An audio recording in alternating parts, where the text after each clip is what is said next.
क्या हो रहा था भैया? उसमें सत्संग हो रहा था।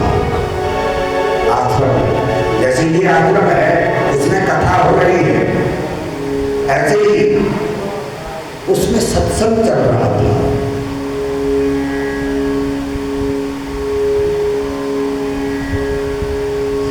सत्य संग, जो सत्य का संग करता है उसी को क्या कहते हैं? सत्य संग।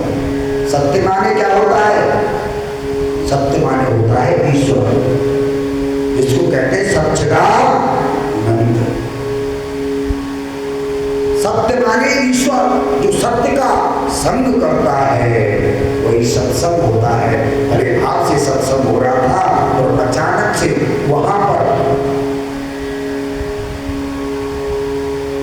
नारद जी आ जाते हैं।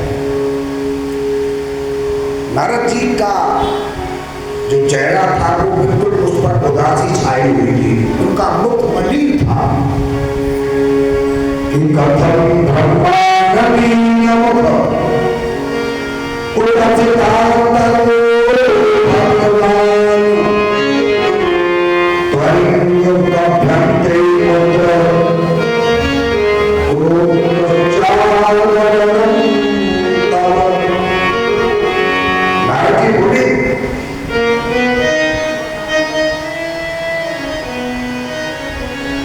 जैसे ही नारद जी वहां आ जाते हैं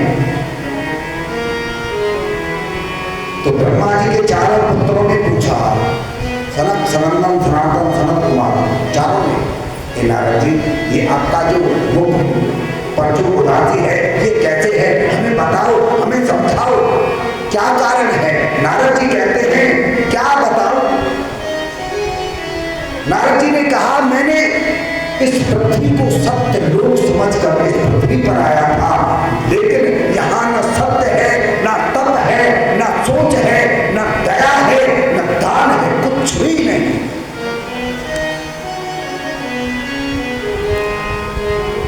इस कलयुग में पूछा जाए तो केवल एक दान रह गया है, मात्र दान। चौथा चरण, यानी ये 4 चरण है धर्म के, इनमें से एक चरण बाकी है दान, और दान करे कल्याण। हमें दान जीवन में हर रोज करना चाहिए। मैं ये नहीं कह रहा हूं यहाँ पर कथा चल रही है यहीं पर दान करो, इससे अलग भी रोजाना दान करो। चाहे चींटियों को मीठा खिलाओ, लेकिन दान रोजाना करो। और आप इस श्रावण के महीने में आप दान करोगे ना तो आपको बहुत बड़ा फल मिलेगा। इस महीने में हमें दान करने से बहुत बड़ा फल मिलता है, बहुत बड़ा सुख मिलता है, बहुत बड़ा आनंद मिलता है। इसलिए नारद जी ने कहा, मैं पुष्कर गया, काशी गया, गोदावरी गया, हरिद्वार गया, श्वेतवंत आदि तीर्थों पर गया, मुझे कहीं पर शांति नहीं मिली, कहीं सुख नहीं मिला। सुख क्या होता है? अगर हमको बस पकड़नी हो तो हमें कहां पर जाना पड़ेगा? बस स्टैंड पर जाना पड़ेगा।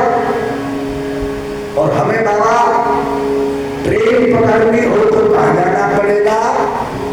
रेलवे स्टेशन पर। ऐसे ही हमको पकड़ना है सुख, हमको पकड़ने हैं ठाकुर जी, और सुख पकड़ने के लिए हमें कहां जाना पड़ेगा? ये भगवान का स्टेशन तुम्हें पकड़ना पड़ेगा।